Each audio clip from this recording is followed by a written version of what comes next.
Welcome to the Step by Step podcast by Hidden Strength. We really hope you enjoy this episode.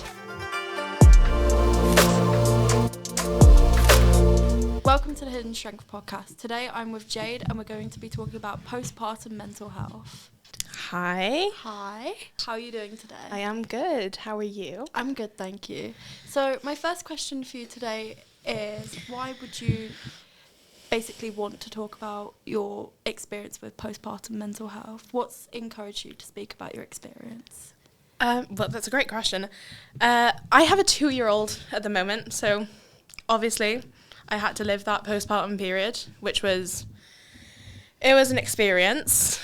And I think a lot of people, I mean, you hear the words postpartum depression and it's just, I don't think people understand what it's like, and everything that's expected of you in that period. Unfortunately, especially for women, we do get the brunt of it. Postpartum mental health is something that you won't really get to experience until you've experienced it. It's like you hear it and you hear the stories that people speak about, but you don't really actually experience it until you've been through it. So it's quite interesting hearing your perspective today. So you don't experience it until you're there. I don't feel like you get prepared for a lot of the stuff surrounding birth either. Like, just an example, I was rushed in for a C-section, which is scary in itself, but no one tells women that when you've just given birth, because your hormones drop so rapidly, you'll violently shake. And I didn't know. I was worried something was going wrong. I was like, is this a problem now? Or it's like you have all that anxiety because you don't know what's going on around you, and you're like, wait, is this normal? Am I like really the one that's like crazy? Like, am I like really questioning if this is normal right now? Like, I'm in a hospital and I know I'm in safe hands, but is this normal? Like, should this be happening? Exactly that. How did you come to terms with actually realising you were going through postpartum? Well, it's a difficult question because I wasn't so much as told that, you are depressed postpartum. Obviously I had depression beforehand, so I was on antidepressants, and with people who already have depression, you are much more likely to get postpartum depression, which is a fun thought. But I actually signed myself out of the hospital. I got very overwhelmed. Obviously I was depressed. So one evening, just baby in arms, walking up to the nurses that were on shift, and tearing up, like crying. I was just like, I just want to go home, please, like let me go. Is the baby okay? If the baby's okay, I'll sign myself out. I just want to leave. Because I thought it was the hospital that was the issue, because no one likes being in a hospital. It's miserable, it's boring, it's white walls, institution. So I thought the problem was the hospital. Obviously they gave me my notes to discharge with, and I read on there that they had written that I had postpartum depression. It would have been nice to have been told directly to my face. But I don't know whether that would have helped. Sort of after that initial period of getting out of the hospital, and taking your baby home, it's such a big change. Everyone knows that babies are a lot of work. It's a lot to expect. Like, you're told you have to prepare for this is going to happen, but when it actually happens, it's like, wait, I've got a baby in my hands, a literal living human being in my hands, and I'm now responsible for this child. It's such a surreal experience, especially when you're handed your baby for the first time, and it's like, I'm responsible for this human life. It's like, did I really just give birth to this human being? But postpartum, sort of after the period, leaving the hospital, it's so hard. I think a lot of women who have postpartum as well find it so hard to connect with their child. and you feel so guilty about it because, you know, this is your baby. People are like, you know, you just see them for the first time and it's just so amazing. Like everyone's like, quick, let me just get out Instagram. This is my brand new child. Like, brand new baby. I'm so enamored with this baby. This is my child. My baby's literally an item, like an item just to show off. Like everyone's like, can I come and see your baby? Like everyone wants to see the baby, and you know, you feel you should be excited about it. You shouldn't be feeling so down about it. It must have genuinely been hard though, like, because everyone has all these expectations for you, and you're just sat there and you're like, I don't know what I'm doing. Like, I don't feel good in myself. Yeah, it was so difficult because leaving the hospital as well, like, I was at the time still with my ex, so I did initially have some support with it, but a lot of the care falls to the mother when we're talking about raising children. Yeah. And I couldn't, you know, I was in bed, I couldn't look after myself, and being able to look after another human as well. Yeah. So I was very lucky that I do have such a supportive auntie. Yeah. And every time I couldn't do it, I would, my auntie would offer to step in and help. And I think that's really good though, because you had a somewhat sort of support system, and mentally that's given you some time to yourself, some time to think, and just some time to get yourself together and just be like, I've got a baby, like, I have to just get on with it, but like also look after myself at the same time so that we both have a beautiful life together. Yeah. I think more than anything that motivated me was I've obviously struggled with my mental health throughout my life, and I understand that the things that happen to us while we grow up have such a big effect on who we become as people and how we manage to deal with things, and our mental health in general.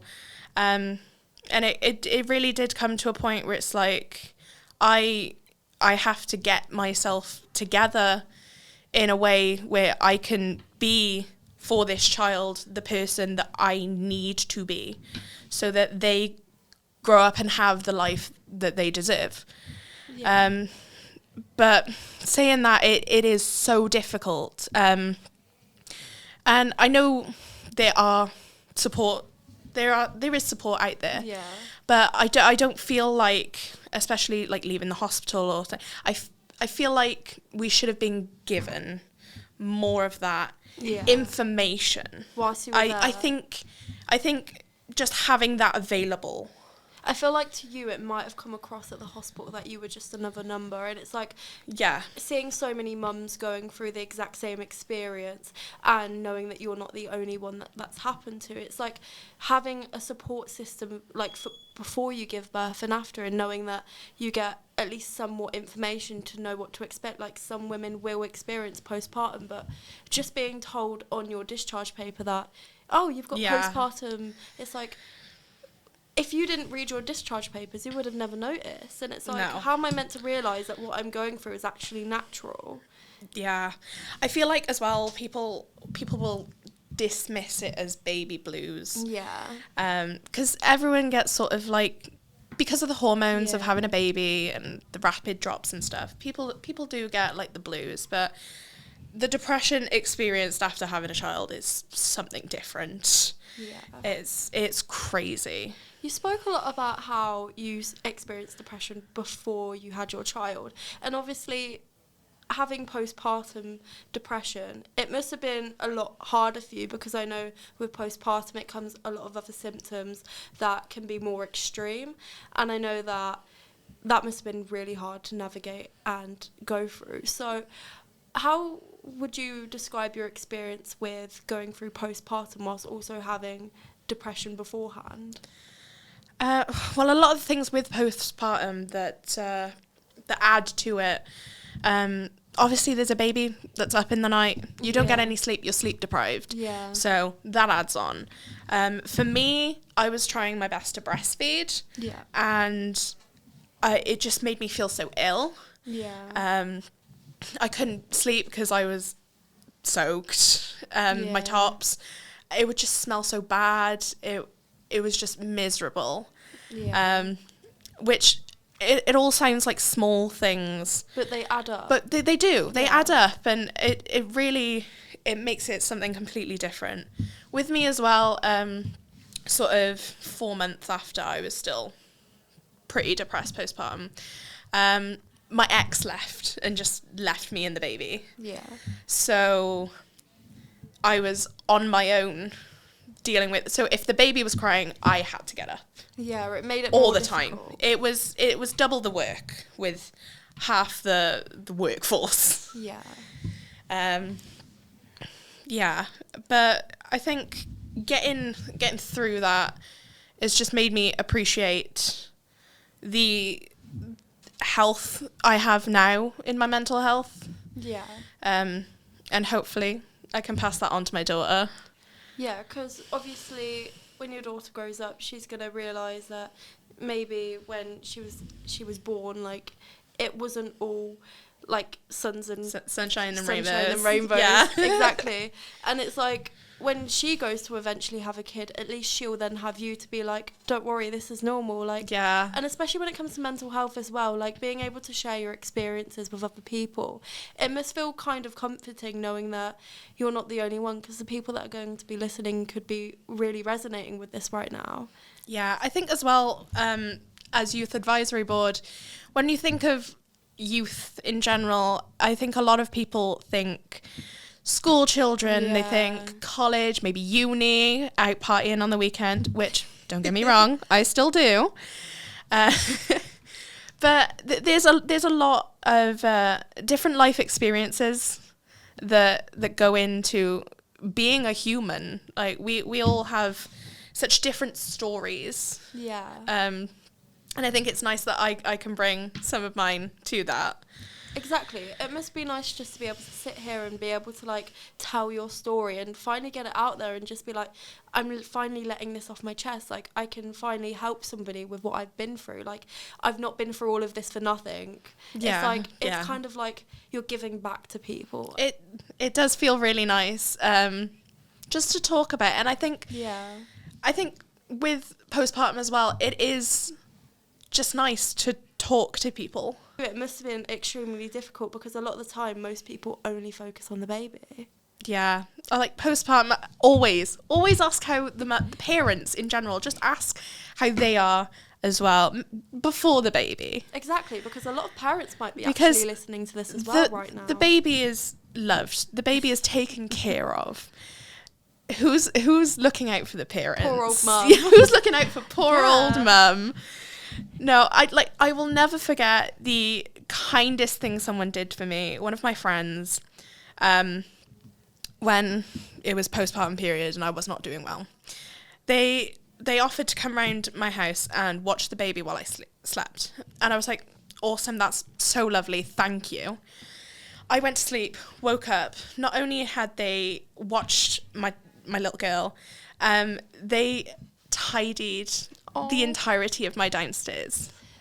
And it's the small things that count. It was so small. Well. Yeah. They'd washed up, and just small things that made me feel so much less burdened. Yeah.